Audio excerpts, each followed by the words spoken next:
All right. Morning, everyone. Welcome to another episode of Market Trading. I'm your host, Tone Vays, coming to you live early in the morning Eastern Time. I have another traveling day, my last day here in Miami. Oh, shit, my bad. And I'm heading back to the cabin in the woods where I need to do a shit ton of work because these conferences are not going to organize themselves. All right. Let's go to the charts. Once again, I am doing a stream in front of the big Bitcoin gong that was featured at Bitcoin 2023. Few people have inquired. Yes, this gong is going up for sale because it no longer fits in the owner's house because he moved to an apartment and it's taking up a big portion of the living room. You can see it behind me. If anyone is interested, I'm doing a friend a favor and helping spread the word. I will show his Twitter handle now and reach out if this gong is interesting to you. It is Doug Scribner.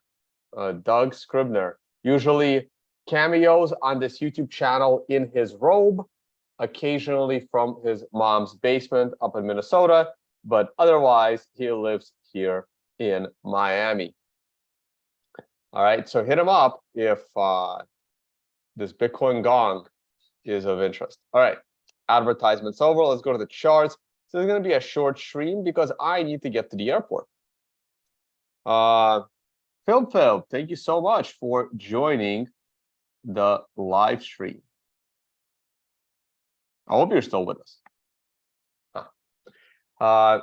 Real quick, my long-term view is right on schedule. My long-term view has been for the price of Bitcoin to be at approximately $35,000 when we reach the halving. That is not till March of next year. I still think it's going to be in March. I was just at the mining summit. They are very excited. The mining industry is absolutely booming. It was great. This is the event I attended. This was the panel I was on. Nope, not that one. That's Women in Bitcoin. I don't know where my panel is. This one. Nico, great job moderating. It was a really cool panel. Got to meet the other guys, Al and Matt, really doing really cool stuff. And the after party, there was this big charity poker tournament. I came in like halfway. I think it was 4 full tables. I almost made it to the last table. I was out just before the final table. It wasn't for real money, but it was for naming rights of the poker tournament next year. It was put on by Satoshi Action Fund, who are doing incredible things. Shout out to the guys at Satoshi Action Fund. Bruce Porter, Dennis Porter. Wow, got the wrong first name. Dennis Porter is leading that charge over in order to explain to Congress and other regulators and policymakers what is going on and why Bitcoin mining is not, going to destroy the world. Looking for their, oh, there it go. Where did it go? There it is. There he is. CEO and co-founder, also Eric, policy director over at Satoshi Action Fund. So they're doing great work. And shout out to the Coin Dad for having the Bitcoin Mining Museum and moderating a great panel of mining OGs. All right, back to the charts.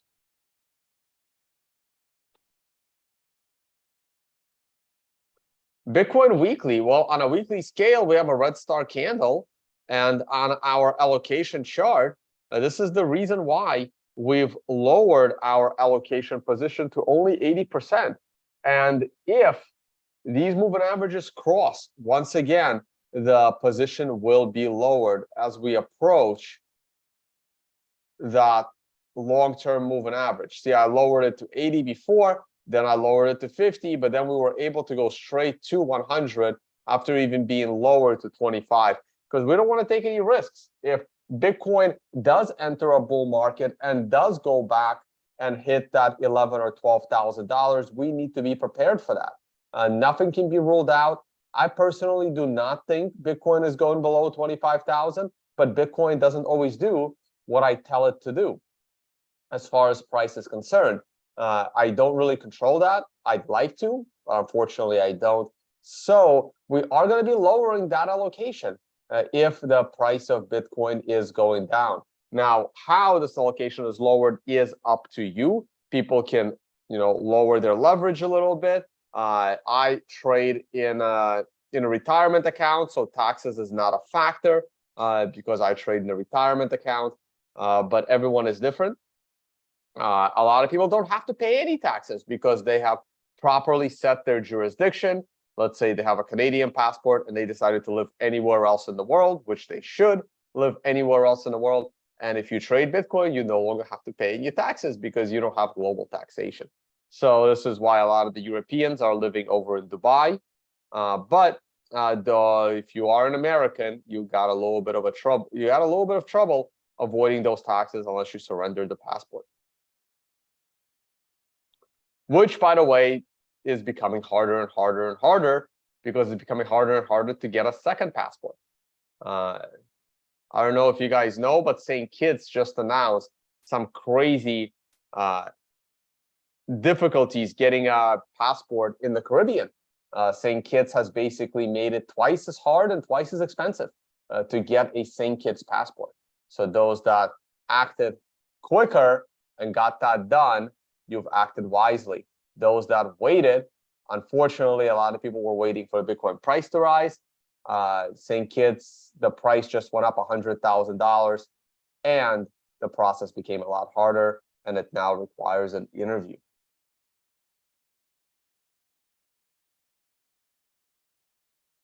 Someone break the orb. I have no idea what you're talking about, motorist. When Baja unconfiscatable? If unconfiscatable does move out of Las Vegas, it would move to Latin America. It would be, I do need to learn Spanish before that happens, which I'm not really on a good pace to do. But yeah, Panama, where I usually am, or Mexico would be good destinations. The financial summit is going to be in the UAE this year, and next year probably somewhere else. I've not decided yet. We have time. But if you are interested in finance, trading, investing, come and join us at Unconfiscatable.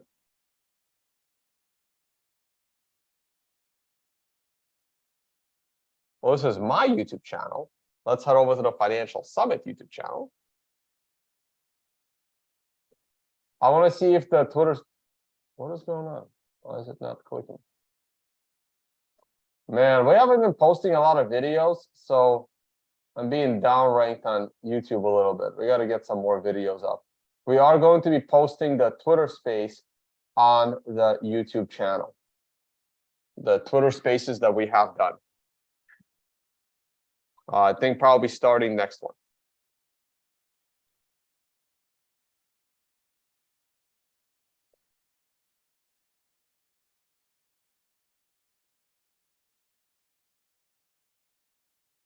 And Unconfiscatable is coming to Las Vegas, December 7 and 8. Daily chart. A daily chart of Bitcoin does not look great. It looked like we were bouncing off the 50-period moving average, but now we opened yet another candle right at the average. Consolidations after a big drop are bearish.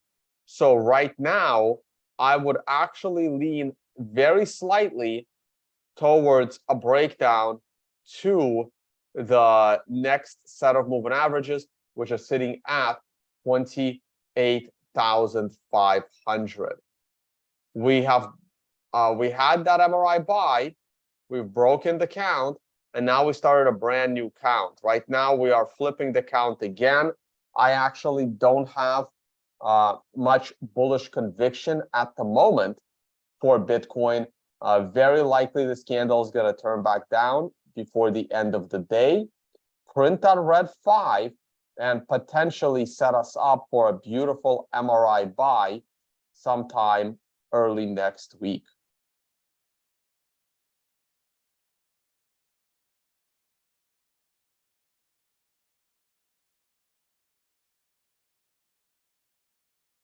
Short-term chart, not interesting at all, so we're just going to move on.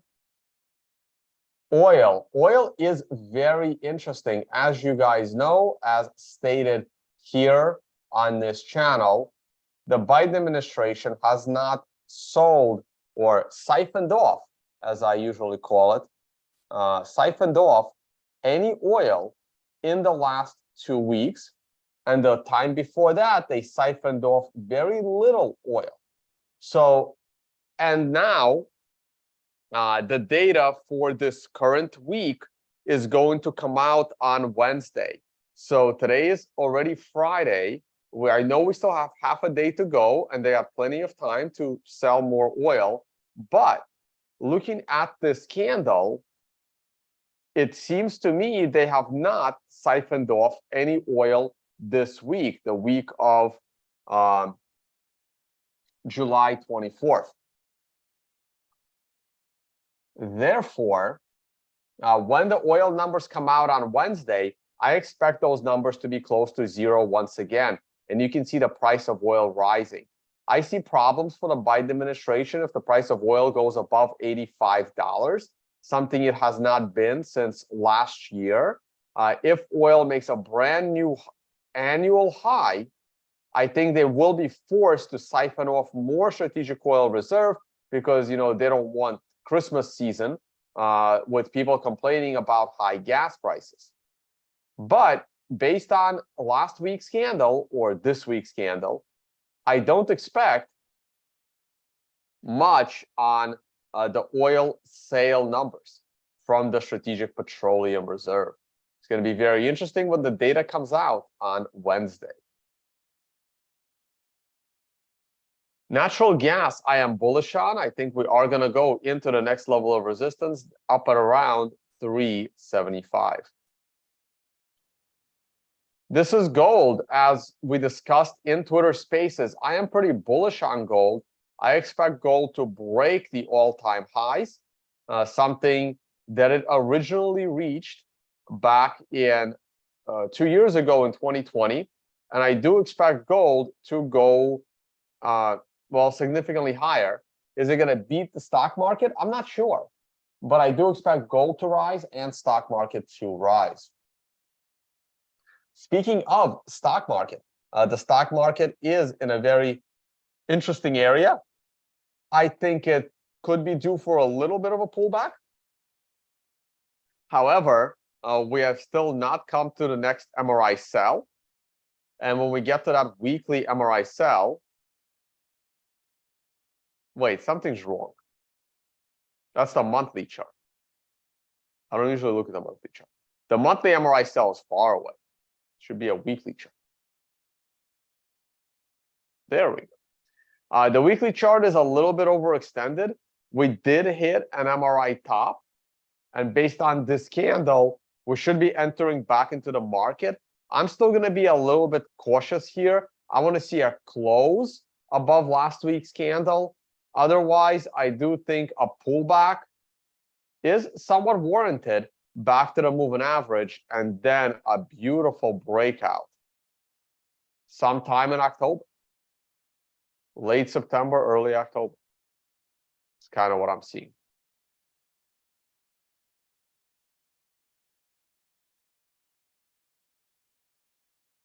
Correlation chart.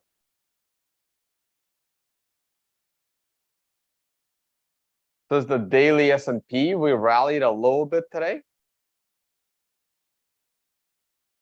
Is this today or yesterday? That is today, Friday the 28th.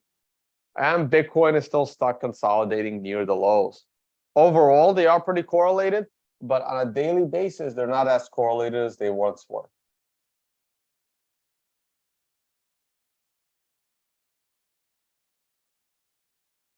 This is a look at Binance unregistered security. I was on another stream the other day and I was showing this chart. I think it's going to go down and down big. A friend of mine wanted to pull up cost.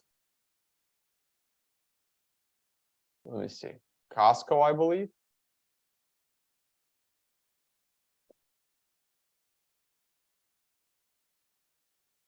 Oh, wow. I haven't looked at this chart in forever. Costco had a beautiful triangle that it broke out above. It is on an MRI sell.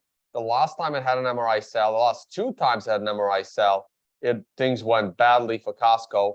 This time around, it's looking okay. Costco stock actually looks pretty bullish to me.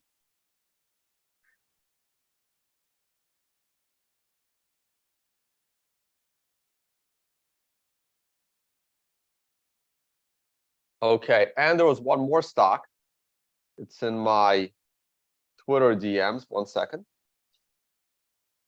I can never find Twitter anymore because I always got like a giant X at the top of my. I can never find this. Super annoying.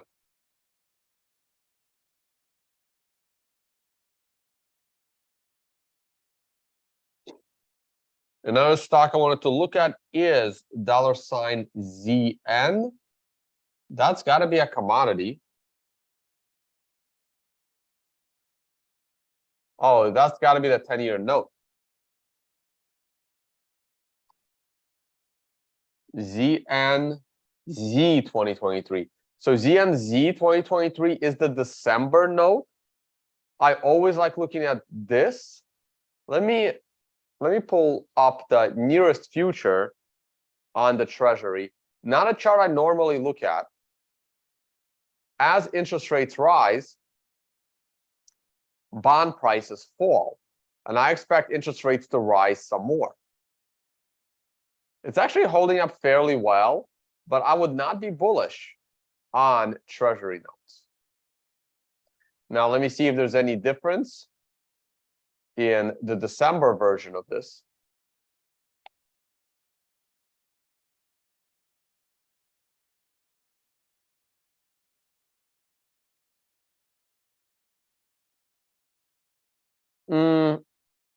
By December, I don't think rates are gonna get lowered by December. So I don't see much in the here. So I mean, it's a function of the interest rate. I don't think Powell is gonna lower interest rates. They can, and then bond prices will rise. But I would not be a buyer of this, personally.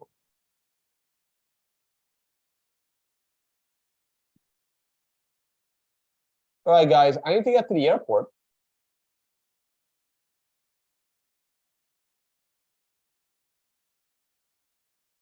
Palantir. I haven't looked at Palantir in forever. I bet you it's going down. No, I'm wrong. Wow. Wow, people are still using this thing? I am so wrong. It was going down. It eventually stopped. What a beautiful weekly MRI buy in the beginning of the year. Well, how does it do on the monthly?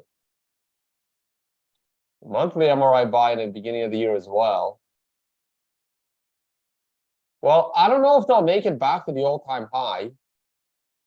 They're doing okay. I guess they resolved their business model issues. Oh, on the daily, there was an MRI sell right at the top. What a beautiful reversal doji candle at the top.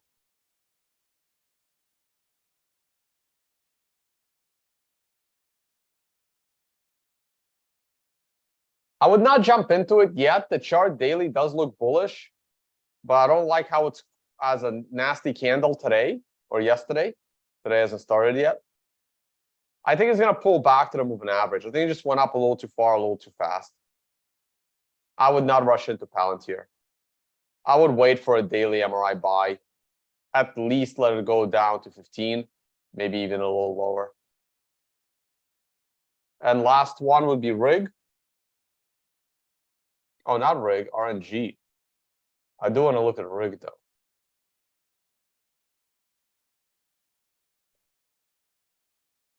Again, beautiful MRI at the top, called the top. We're pulling back. MRI sell, I mean. I'd wait for an MRI buy.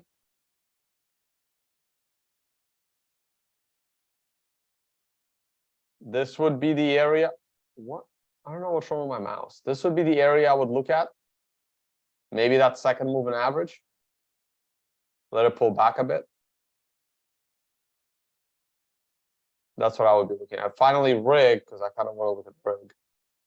I used to talk a lot about rig during the pandemic when it was like a $1 stock. It is now an $8 stock. Talk about a recovery. It was sub $1. It was on my list back during 2020 because this is a massive company. It was not going to go under. Someone would have bought them out. And look at them now, $8.30. Went up 8x, over 8x. Went up like 1,000% from the MRI, from the weekly MRI buy in October of, I don't know what's going on. It just doesn't work. It just doesn't work.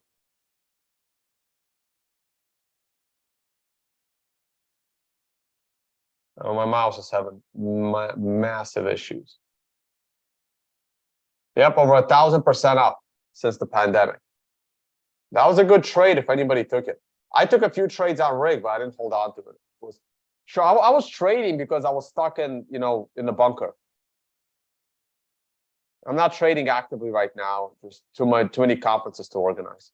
Speaking of which, Financial Summit coming to the UAE and Unconfiscatable coming to Las Vegas. All right, guys, I got to get to the airport. Thank you all for watching, and I will see you all on the next one. Bye, guys.